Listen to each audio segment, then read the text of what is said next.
This episode of Bright Hearth is brought to you by Indigo Sundries Soap Company, Joe Garrissey with Backwards Planning Financial, Private Family Banking, and by our supporters at patreon.com. We rejoice in our sufferings, knowing that suffering produces endurance, and endurance produces character, and character produces hope. Romans 5, 3-4.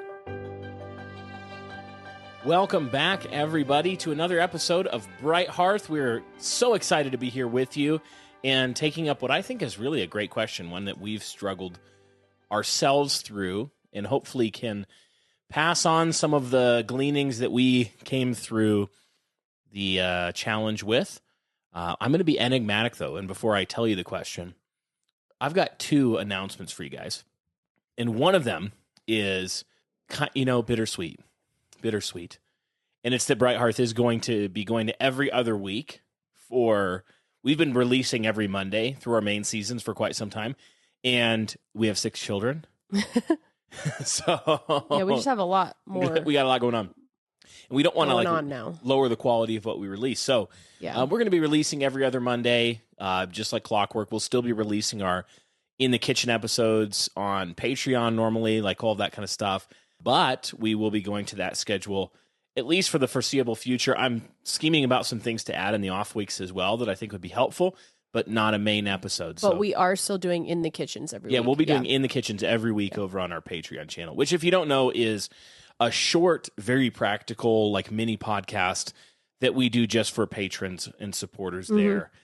So that's the first announcement. Second announcement is that we've teamed up with a partner, a small business called Indigo Sundries Soap Company that I just wanted to shout out here up front because Lexi and I have been so impressed with the quality of what they make that we said, we want to be a long-term partner with you guys, not just run an ad here and there for you, but actually like try to make this company a household name to compete with Dr. Squatch and also just all the terrible soaps out there. So what's Dr. Squatch? Dr. Squatch is this like all-natural soap company. Okay. That they have funny advertising. I see it all over the place. But Indigo Sundries is a little small household company, and they've been making cold-processed soaps for like 20 years, and they have incredible quality. They don't use any seed oils or phthalates or literally any of the bad stuff.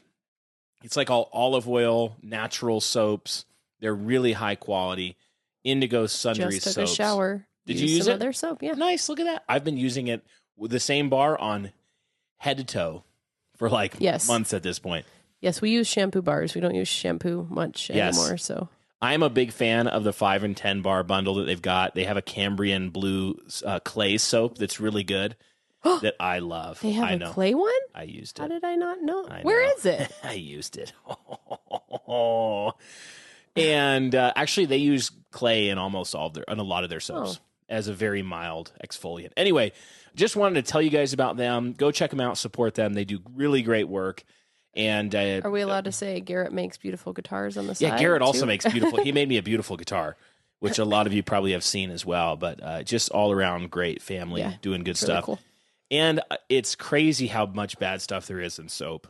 And it is weird, yeah. They're not even allowed to call most of it soap. Really? You have to call it like cleansers. That like $1 Dove bar of soap is not actually soap. It's like chemical cleanser. So they're actually soap. Anyway, babe, what's our question for today? I thought this was a great one. Okay, our question is, we have encountered significant struggles with our youngest son in learning how to read. We suspect he may have dyslexia or some other issue going on since all of our other kids caught on totally normally with the same program. You guys mentioned working through this same issue. Any advice? Great question. Dun. Before we get into it, why did you pick that little cold open verse? How does that connect? Yeah, so when we were kind of at the height of trying to figure out, which our children, none of them have ever had an official diagnosis, by the way. We didn't tell them. No one really knows what dyslexia is in our home. And I kind of would like to keep it that way. Yeah, we don't like give them a big label that they're now allowed to be like, I'm sorry, I have dyslexia. I can't. Yeah. I can't do that. But so I had a friend, an older mom that I really trust, kind of get me in touch with a Christian dyslexia counselor of sorts. And I had been studying this for years, but I could not find any Christian resources per se. on the topic. And it was just like such a breath of fresh air. Wow. I have dyslexia.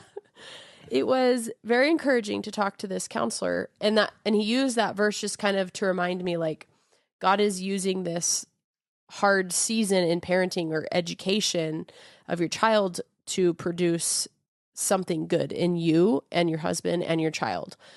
And it was just the encouragement I needed. It wasn't like a Band-Aid for fix all. It was like, This is the point of the suffering, is to mold you guys all more into Christ. So that was just very encouraging. Yeah. And it really kind of was the moment when things really did start to change for us, because a lot of the dyslexia talk is kind of like fatalist, like you were saying. Yeah, it's fatalist, it's determinist. Yeah, and we had some other, I mean, I'll get into it. Yeah, just a great foundation to start from, that all of our trials that come into our lives are kind of like, they're tailor-made to sanctify us in our circumstances. Mm-hmm. They're passing through the hands of a sovereign God. Mm-hmm. So it can be really frustrating when you have a child, particularly with some kind of learning disability or something like that, that you're just going, Lord, I know that you've required of me that I would raise this child in the discipline and instruction of the Lord, and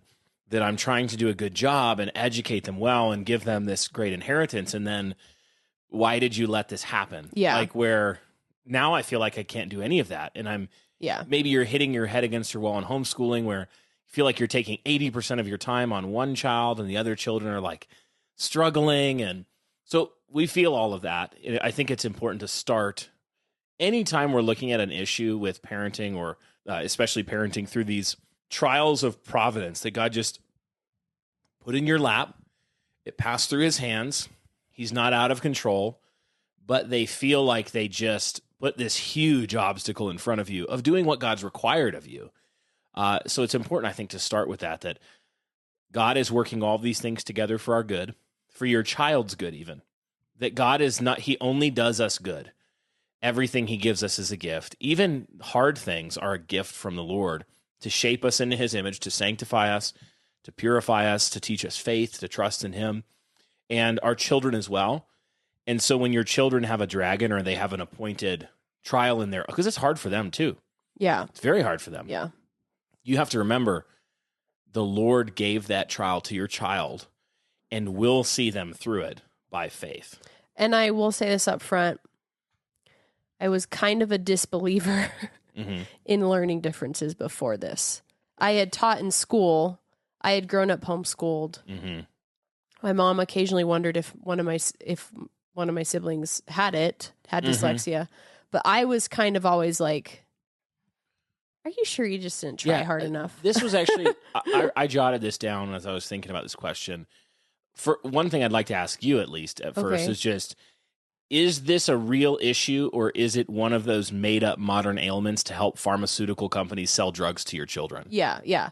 Because I think that's what you're getting at. That was the thing, was I had multiple students when I was teaching, that parents would come in and say, the doctor needs you to fill out this ADHD slip so I can get my kids on meds. And I always turned them down, because I was like, I still am uncomfortable with the idea of doing that to a child. But I think I kind of had it under like the behavioral camp of like, this is just a sin issue. You need to parent better, sort of a thing. Ah, yes. So, yes. Because there is the case where there are lots of things in education and in that world, secularly, and probably unfortunately in the church as well, just where it's like diagnosing normal boyness as a disorder. Yes, and there can be the streak of like, well, I want learning to be fun. They're having a hard time learning to read. Therefore, I'm not going to teach them to read until it's fun.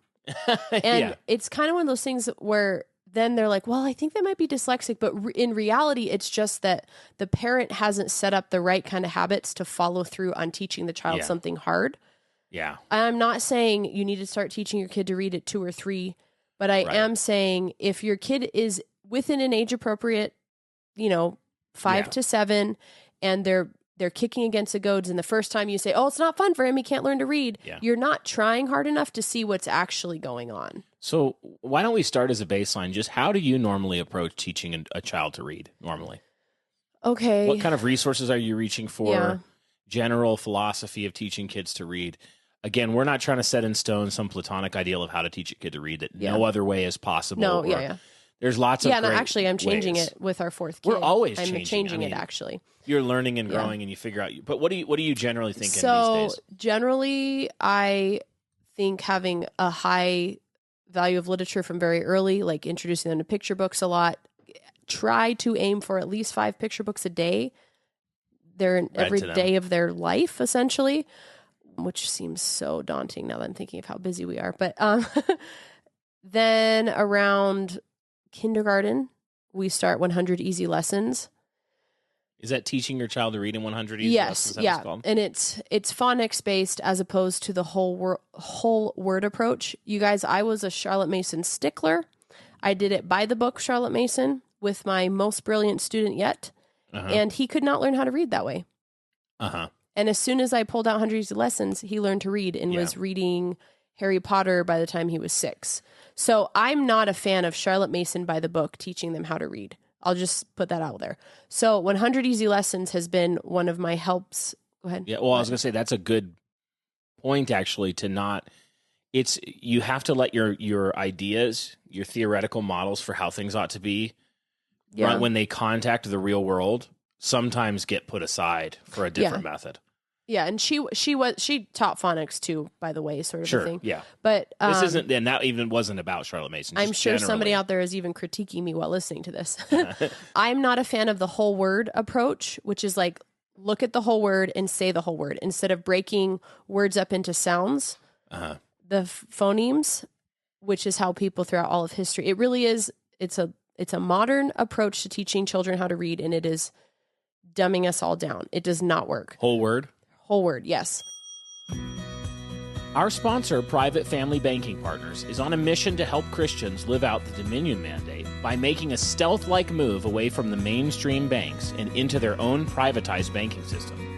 This innovative system is designed to guarantee uninterrupted compound interest and tax-free growth without exposure to typical stock market risks.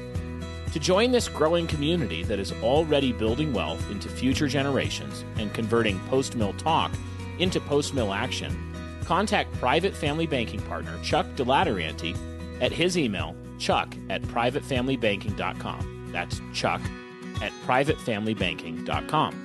To set up an appointment and to receive a free copy of Chuck's new book, Protect Your Money Now, How to Build Multi-Generational Wealth Outside of Wall Street and Avoid the Coming Banking Meltdown, go to the links in the show notes below.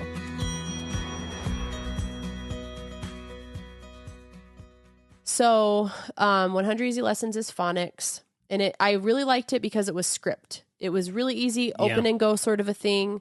You just follow the script with the kid? Yes. And it literally tells you exactly what to say through the whole thing. Yes. So the downside of it is that I just never did because I was the way I was with being so Charlotte Mason. I never explicitly taught my children the ABCs. We sang it when they went potty on the toilet, but I never sat down classroom setting and taught them flashcards. I just didn't do that.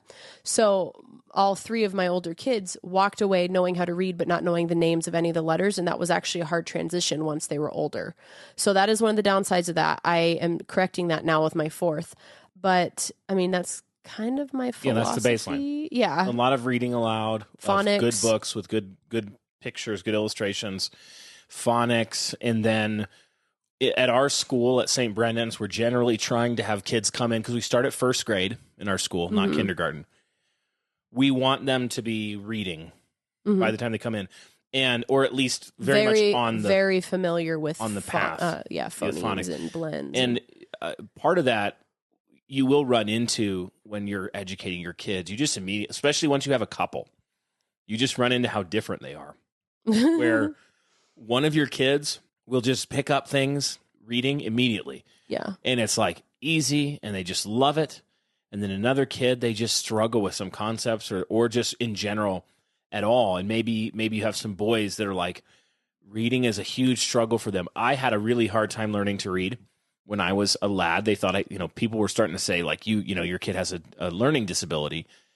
And then in about 2nd grade, I took off in reading all of a sudden and just, was reading like high school level by the end of 6th grade. So it's it's every kid is different, and you do have to be careful not to rush to like, there must be something wrong with my kid. Yeah. If they're harder to teach than the other one. And or the only reason personality. I was more aware of it, even though I was disbelieving of it, was because we had multiple concussions with other issues at that point. Yeah. So I was genuinely trying to figure out, is there something going on in the brain that I need to be aware of correcting because of these other issues we've had? So let's talk about that. How did we first begin to suspect? What were some of the things that you're like, maybe this is more than just a boy not liking reading or being a slower learner on reading, but something that is actually more, I don't know, formally going wrong. Like something more medically going wrong, or what's the word even? I don't even know the right word. In his brain. Academically?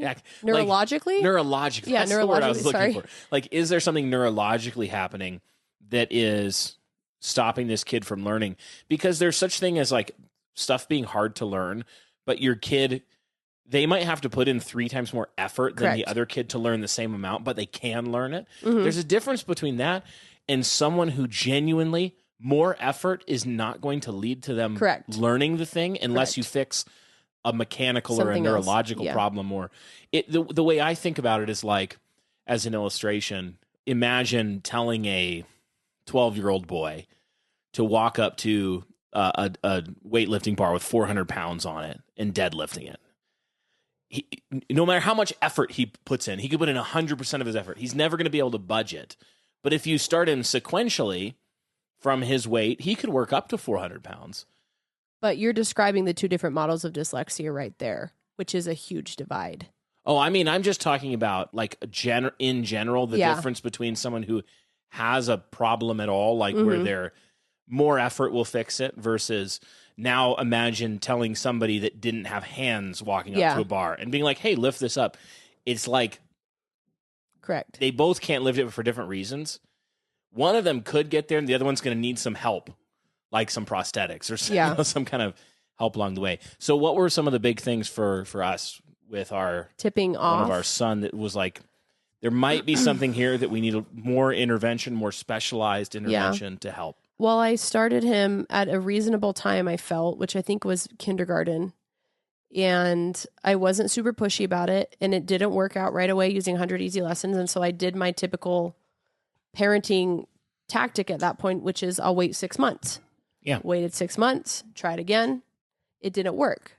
So at that point, I did pull in some other curriculums. I started looking at different curriculums and trying different curriculums. And I honestly don't even remember how many different curriculums I tried because I tried so many. And it still wasn't working. Yeah, yeah. And so I think I actually went back to 100 easy lessons for a third time. And I was just so astonished that we could get through maybe one sound a week, go over the weekend, and then the next weekend, it'd be all gone again. And it was is that short-term memory? Yeah, that was the first thing that I was like, something is going on. Because there's long-term memory, short-term memory, and working memory. I could figure out there was something in the processing going on that was different because there's other things that he can remember. What is it about this that he can't remember? It like to the point where there was a temptation to get frustrated with us and be like, are you messing with me? Well, that's what we weren't. That's why it was so discouraging for so long, is because we couldn't figure out what is going on, because you've hit all these other milestones. Yeah. You're brilliant. You can go out and identify all these plants on the mountainside. Like sing a whole song from memory. And we're like, why is it that you can't remember the sound? Or you knew it 5 minutes ago. Or in music notes. Yeah, like, music notes. Actually, that was another big one that tipped us off. You could say, this sound is f. What is this sound? And they'd be like, I don't know. I mean, like sometimes it was almost that extreme. No, it really was. And that's what I mean. There's something processing because, and this is where when I grew up, I thought dyslexia was flipping letters backwards. Yeah. There's something going on in their processing, whether they're receiving information through their eyes, they can't say it orally, they can't write it correctly, which can flip it around, or like they're listening to something and they can't say it. There really is something between sensing information with one sense and trying to translate it through another sense that processing isn't there. And that's what I didn't understand. So then we tried glasses. We were like, well, let's get his eyes checked out. Yeah, maybe he can't see the page. Yes. And there were some. He did. He had some, which is some stuff. Some dyslexics have tracking issues with their eyes. And he did. Which he did have. Which is like you put a finger in front. Yeah, when you bring your finger between your nose, you should be able to follow it the whole way. Like closer. If their eyes dart in opposite directions at one point, and it's weird to look at. It's a tracking issue. Like you put your finger out and then you bring it closer to their nose and then out again. Yeah. And like all of a sudden one eye would just be like, boom, and like zoom off and start doing crazy stuff. And it was funny because it's like a microcosm for the personality of this child. Exactly. Where they were just like, boom, like, whoa. What? Okay. What? So yeah, so that helped a little bit, and I think at that point I was like assuming like he's probably dyslexic, and I need to figure this out. So I did. I had a friend who knew my son's personality really well and has really helped me so much on this whole thing. Her daughter has had learning differences for some genuine, physical trauma type stuff. Yeah, from when she was born. Birth. Yeah. So that like diagnosed from a doctor. She's been working really hard. I've known them for years now. I've watched her homeschool her daughter and all that stuff. So she was a huge help. Thank you, Jess. You're such a help. Seriously. And I think the first time I dipped my toes in like the dyslexia world was listening to Sarah Mackenzie on Read Aloud Revival. Had a 2-part series where she was interviewing the Dyslexia 101 author. That was my first step into the world. I got her book and I read it fairly quickly and kind of thought, I do think this is what's going on. So from there on out, we went with Logic of English, which is a dyslexia specific program. It's very long, very lengthy, and it did work. And I think there's like 4 parts to it. What was that called again? Logic of English. Logic of English, that's right. Yeah. We got through part B, I think, and that's when he went to school. Yeah. And it was kind of like, okay, we're going to see how this goes. Making progress. Yeah, making progress. But still having problems. Still having issues. I mean, I still don't think we really know what happened. He became more aware. He wasn't extremely behind by any means. No. He wasn't, but he was behind. And he started, it was one of those weird things where like he had started reading, but because he had started reading, he realized how much he couldn't read and how much everyone else around him could read. Yeah. And it was bothering him for the first time where it was finally like, I don't like this. And there were issues with music too. Yeah, and that can be difficult. There's also then this social problem where your child realizes that that there's a difference and then they get in their own head about it. Yes. And then they're like anxious about it.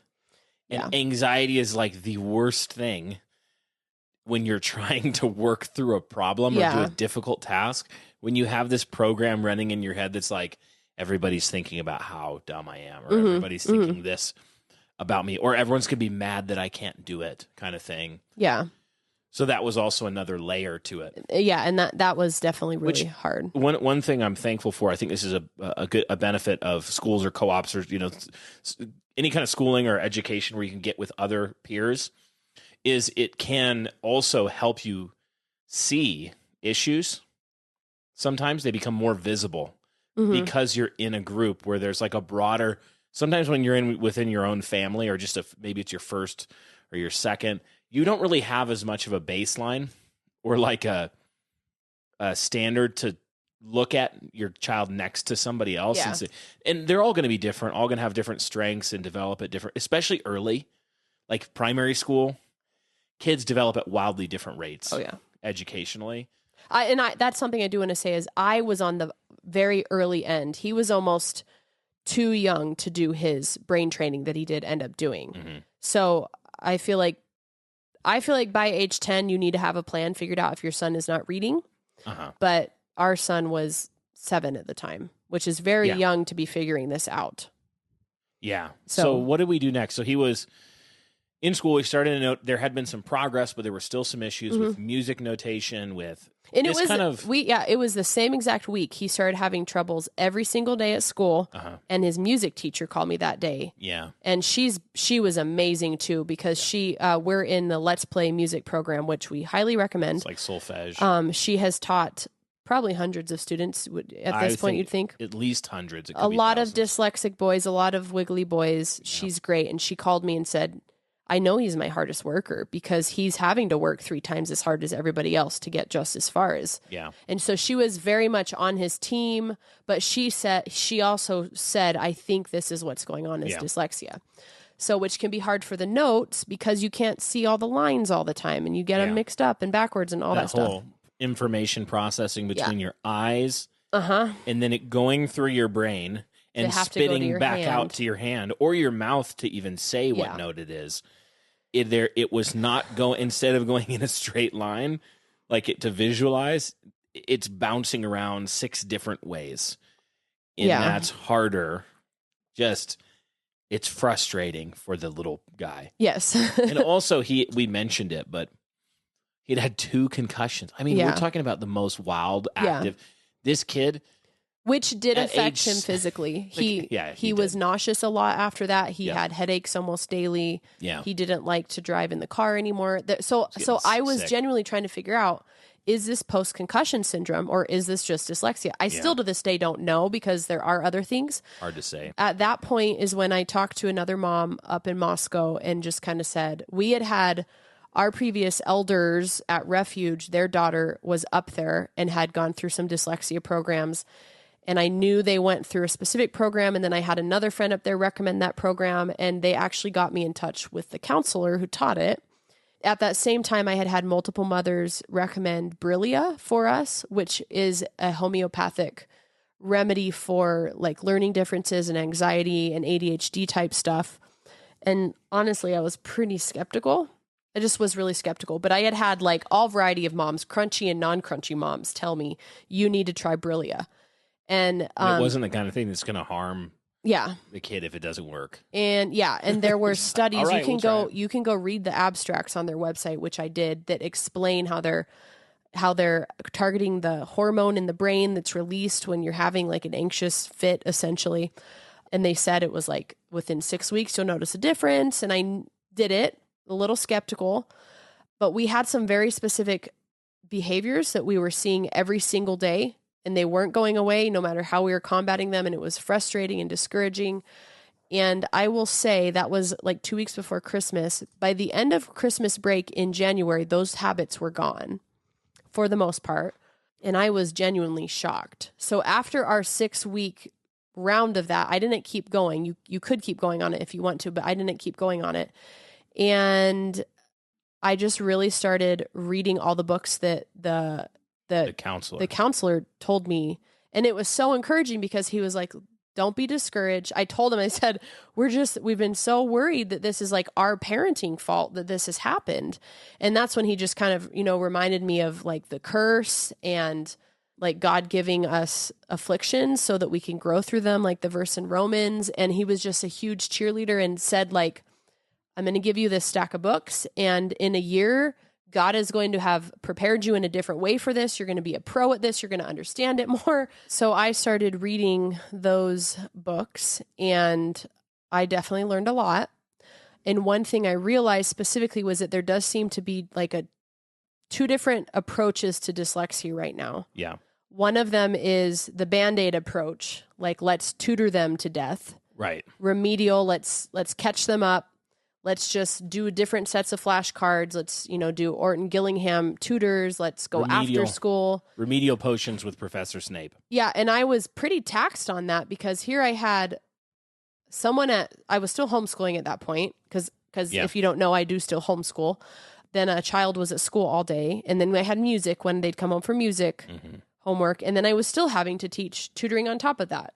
Yeah. And it was very taxing. I did not have very much time in my day at all that was not teaching somebody. So I just kind of was like, this isn't working. So anyways, the books explained that there is a different approach, which is really the neurological approach, which is very new in some ways because it's new and it isn't. It's new because we can actually see what's going on in the brain now. I think some of the science behind this is so new that it's been within like the last 10 years that they can see the dyslexic brain more now. The technology to actually look at how a brain is firing. Yeah. Where the pathways are going. where the activity is lighting up in a brain. Yeah. That's not that old of a technology. You can read, I think it's The Woman Who Changed Her Brain. I think it was Barbara Arrowsmith. And that was a while ago that she wrote that, like maybe in the 80s. So there's people who have suspected this, but now we have the science to prove it. And what it is that there are synapses that are not firing on all cylinders in the brain for whatever reason. So it doesn't matter how many Band-Aids you put over your head. If there's a lack of synapses connecting there, you're not going to have the skill to perform the task. Is it that, to give two illustrations, the one thing, if you just keep tutoring, there's improvement. You can see it. Yeah. But it's because you're basically figuring out how to, instead of your neural pathway running in a straight line, you're running 6 times longer to do the same task. Yeah. And so you're learning how to do that instead of fixing the actual problem, the straight line thing. Yeah. Like you're going, if a bridge is broken over a river, yeah, you can either fix the bridge or you can walk 6 miles upstream to the ford. Correct, and then yeah. back. So tutoring is like going way up and back.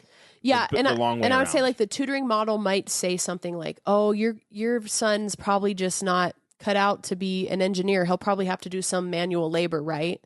But the model that understands how the brain works would say, "Let's fix the brain because he's so creative as a dyslexic that he probably is going to be a brilliant rocket scientist." Does that make sense? Like the differences? But that's not the overall approach that's really popular for dyslexia. So I started reading these books and I'm like, I don't even know. There wasn't a tutor who could do this sort of cognitive therapy in the area. Yeah.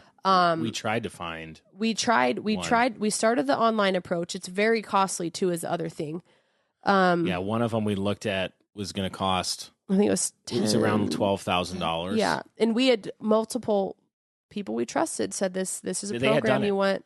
No, they had done is it and it night worked and day. really well. And I was like, I will spend $12,000 if it will help him overcome this issue. Yeah, because we wanted to give him as many tools to succeed as possible because there was a lack of confidence there.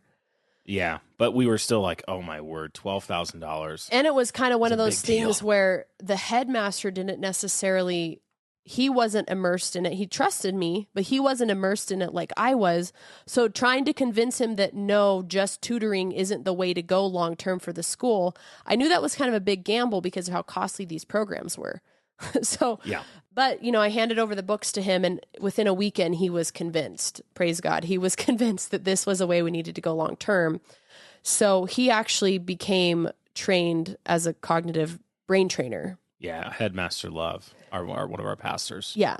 So, and it's kind of hard to explain. It's a lot of exercise, a lot of physical activities. The reason dyslexics are so wild in their behavior sometimes, it could maybe look like ADD or ADHD, is often because their synapse needs the extra sensory input to make those connections in their brain. A lot of the brain training is highly active activities to make those connections there.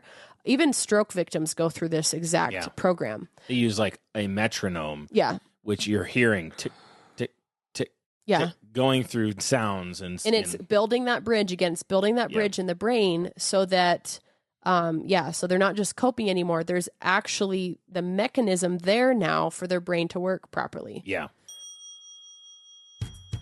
Do you desire to be shrewd financially for your family? It takes wisdom and dedication to build and pass on personal wealth, as mature, responsible leaders must. Joe Garrissey with Backwards Planning Financial is at your side to integrate investments, debt, insurance, tax strategies, and legacy planning in a holistic approach. He coaches his clients to act wisely with the resources God expects us to turn a profit on, to love our children and grandchildren well. Tap on the link to his website in the description and contact him to get started. Or visit him directly at backwardspanningfinancial.com. It's really what's crazy about this method. And of course, any scientific medical theory is open to being invalidated or better understood in the future. But the idea of it is that it genuinely is attempting to fix the problem. Yeah. Like genuinely fix the problem, not medicate it, not figure out a way around it. It's genuinely attempting to rewire the brain to do what it wasn't doing before. And when I heard that, guys, like, you should always be skeptical when someone says, I'm going to fix this thing.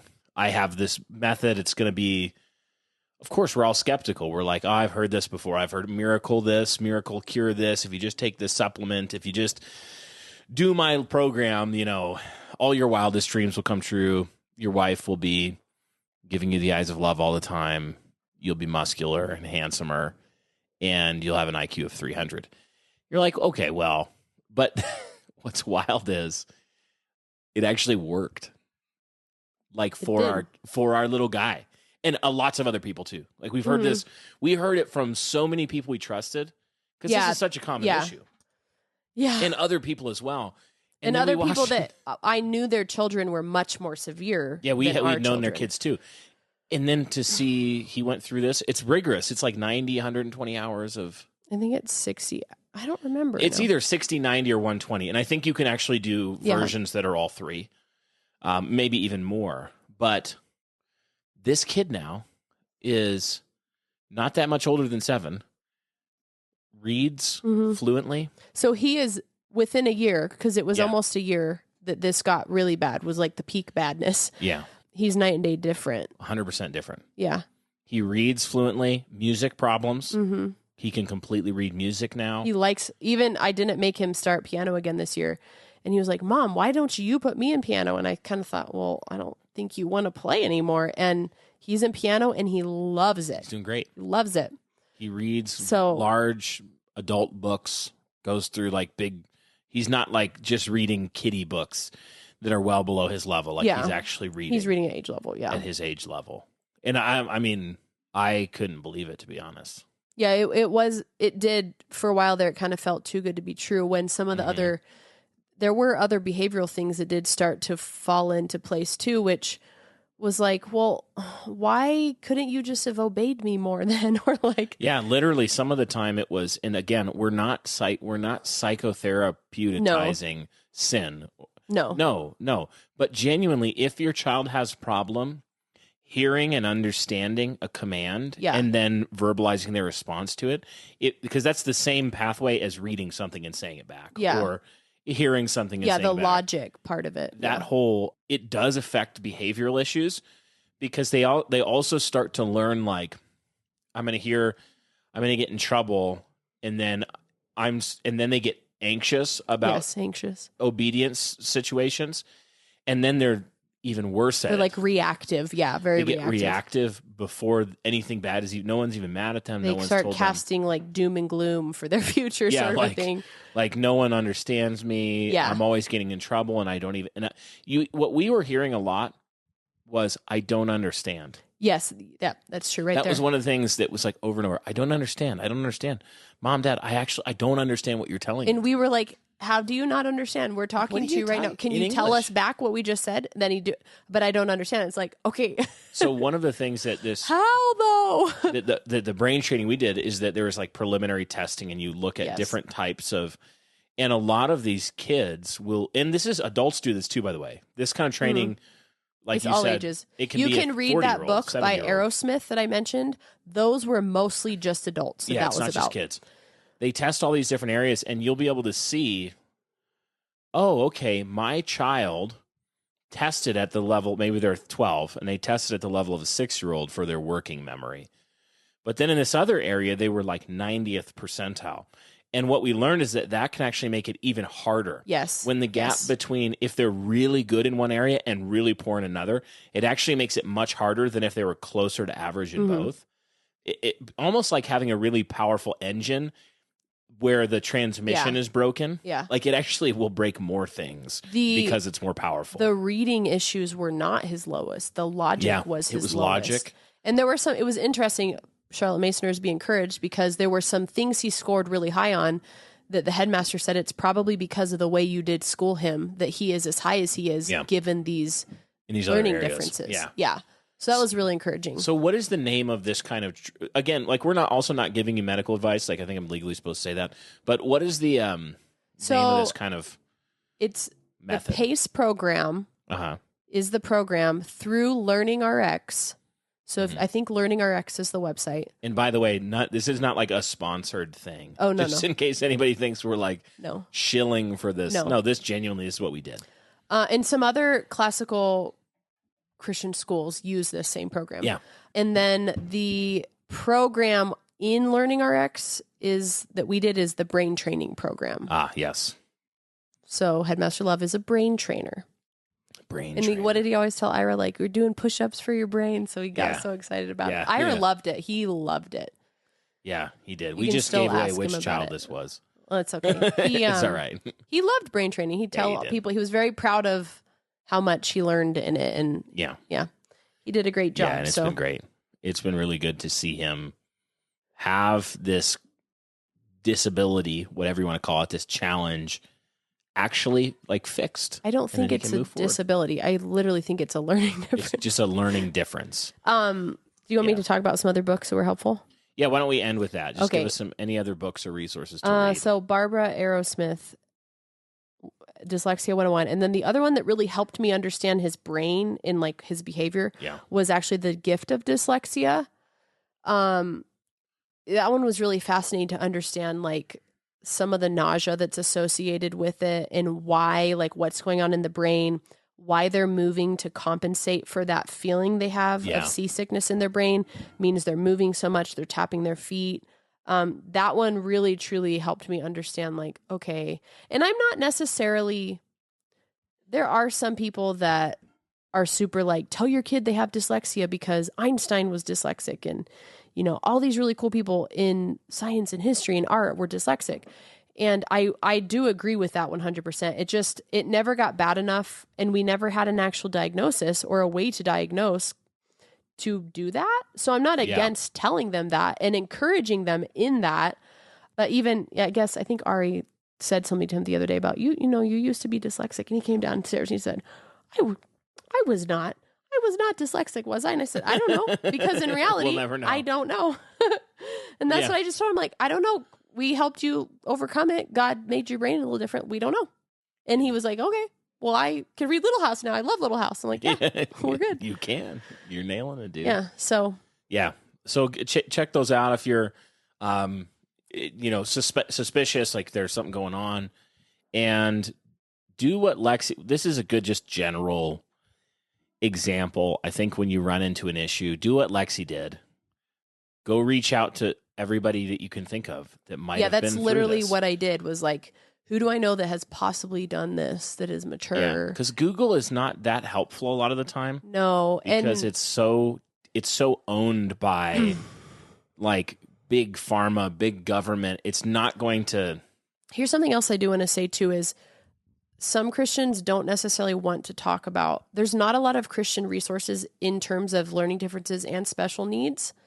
And it can feel really lonely because you can kind of be like, well, am I left up to the government? Because with dyslexia, my understanding from that Dyslexia 101 book is one of the only ways you can get diagnosed is if you're enrolled in the public school system. So then what happens to the rest of us Christians who are just letting the government make the resources for us? Yeah.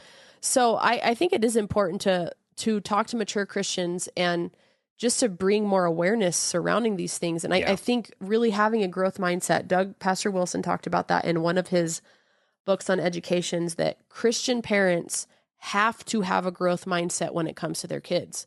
They just have to. And that's kind of what kept me going of like, I'm not going to give up and just put him in this box of like, this is what's wrong with you. Well, he's not good at this. Yeah. Because I'm like, God made the brain. God wants me to be optimistic about this. This is God's story for this person, and I'm not going to stop figuring out what's going on. Even if we work on it until this child is an adult and moved out, and we never satisfactorily figure it out. Yes. We're going to work on it the whole time. We're going to keep going until we you do everything that you can, and you a growth mindset. You think there's something out there I don't know yet that I can learn. And you have to advocate for your kids that way. Like, because the reason the public schools do all of this is because they have to. Because so many millions of children are put in the public schools because basically we're with completely apathetic parents. Yeah. Who aren't going to do anything and always think it's someone else's job. So, of course, like, oh, my kid has a problem. Public school, fix it. Like, give me a counselor, give me a thing, give me a program. And so they do. They spend millions and millions of dollars on these programs. And what most of these kids need is a mom. Yeah. Who's going to advocate for them and actually know them. Yeah, it was super sad to think about. Like, I knew where to go because of my background with teaching and just understanding philosophy of education. I knew where not to go. I had the time to research it and the financial resources to invest in researching it, as well as providing it for my child. And it was really discouraging to think about how parents don't have that option if they're in the public school setting. Yeah. You're literally assigned an officer from the school district that you're haggling with your family against the school district. And we're going to figure out what plan we're okay with spending money on for your kid. And that's it. It's not truly the best for the child. So there's a lot of work to be done, is what I'm trying to say, within the realm of Christians taking dominion through neuroscience and education. Oh, one more book that I read, Simply Classical, is about classically educating children with disabilities specifically. Yeah. So that one, I knew that one I read that when my kids were really little. That set a very high view of education with genuine disabilities for me. And so I knew I wasn't going to settle because I had seen what this mom did over here. Yeah. So I think even if you don't have kids that have disabilities, that is worth reading because it won't ever let you settle. Yeah. For what you're giving to your kids. Love it. All right, guys. Well, hopefully that was helpful for you. We're going to be going to every other week, so we'll see you again in 2 weeks. Do check out that great family company, IndigoSundrySoap.com. We'll put links in the description for you on that. Man, we hope that this season has been helpful to you guys with the questions. You guys have sent in some really good questions. We're going to keep plugging on those, and we'll catch you next time on Bright Hearth.